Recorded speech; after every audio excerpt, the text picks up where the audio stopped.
The 7.7 magnitude earthquake that rocked Myanmar sent shockwaves through Thailand, literally.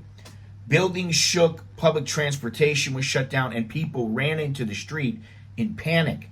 But what no one is really talking about is the long-term risk, because Bangkok in particular is highly susceptible to earthquakes because of its soft clay foundation, which amplifies seismic activity.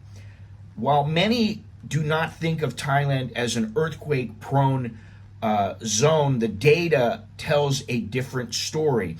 Since 2000, Bangkok has had 7 earthquakes compared to 6 in the previous century. Earthquakes do happen here, and they're happening more often than people know. And that's just the safety issue. What about tourism?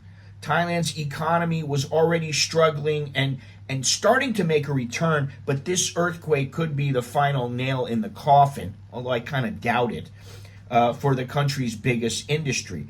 Officials are still projecting 38 million tourists in 2025, but is that really going to happen? With safety concerns, rising costs, and now the earthquake shaking public confidence, that number might just be a pipe dream. I don't know. We'll have to see. If you've got a trip planned, you might be asking, should I still come to Thailand? Is it worth the gamble? Hi, I'm Scott. I am an American who's called Thailand my home for the past 30 years. If you find this video informative, please click like. And if you haven't subscribed yet, please do so and hit the notification bell to stay updated on future videos and streams. And if you'd like to send a Dear Scott letter or you need a consultation, email me at anamericaninbangkok@gmail.com. Now, the media is reporting on the immediate impact of what's happening in Thailand and Myanmar. But here's what they're not telling you. The soft clay equals stronger shaking, which is why Bangkok experiences these earthquakes, because the seismic activity is amplified. So even distant earthquakes can rattle the city, causing more damage than expected. And like I said before, there are more earthquakes here than you think. And buildings were designed for wind, not quakes. Many of the high rises were designed to withstand strong winds, but not earthquakes. And this makes them far more vulnerable when a quake does strike. Hospitals, well, if another earthquake hits, then what? Because hospitals are vulnerable. Ratchaviti Hospital in Bangkok had to suspend outpatient services due to concerns over structural damage. Sirirach Hospital, one of Bangkok's largest, had to undergo safety inspections before reopening. And if hospitals are this fragile, what happens if another quake hits? Where do people go if hospitals collapse? And can this ever be prevented?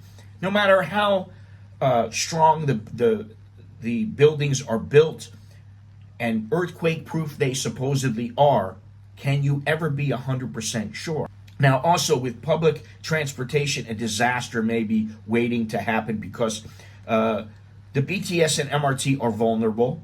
They were shut down for inspections after the earthquake. And if a major earthquake strikes, elevated tracks could collapse, MRT tunnels could cave in, and buses could be trapped under overpasses. They could be crushed.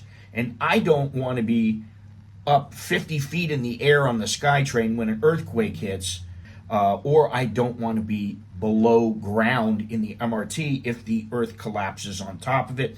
It's just not worth it. Now, at the Bayok Tower, one of Bangkok's tallest buildings, it used to be the tallest building. It was seen visibly swaying during the earthquake, and some people now believe that the building is leaning.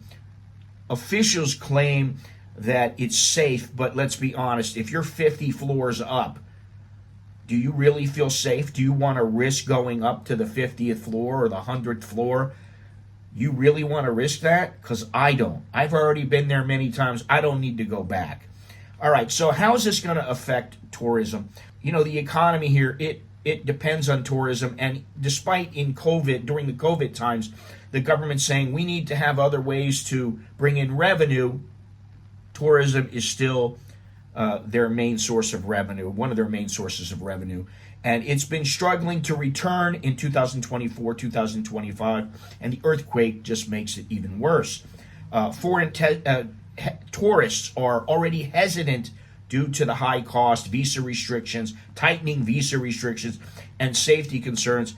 Now add earthquakes to the list, and tourism operators in Bangkok, Chiang Mai, Chiang Rai are seeing more cancellations, and tourists are reconsidering their plans, especially for high-rise hotels and city stays. China and Japan, two of Thailand's biggest tourism sources, are earthquake-conscious societies. Many of the travelers think twice before booking a trip here.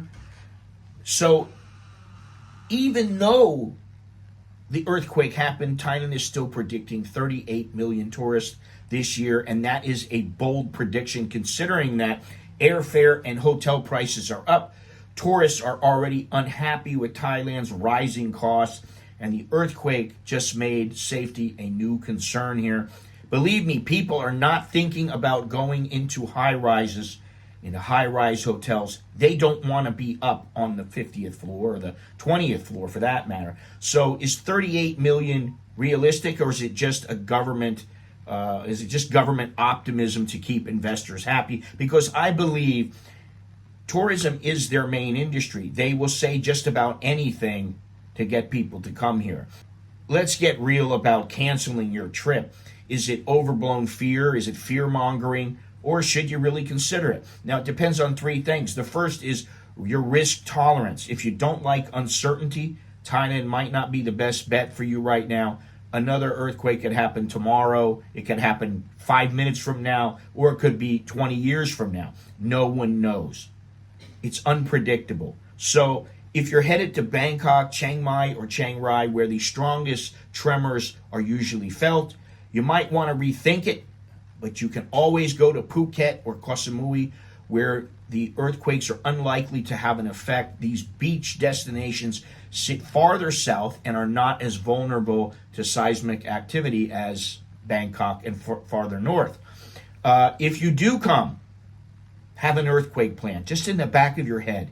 Stay in newer, well-built hotels. Avoid spending long hours in the older malls and high rises. And know your exit routes. That's always important, especially for fires. Also, fires, earthquakes, know your exit routes. Now, while Thailand is an amazing destination, I love it here, but the recent earthquake has exposed vulnerabilities that most people never think about.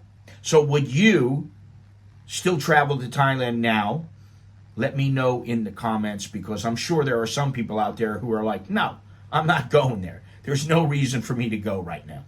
Who knows? But leave your comment down below.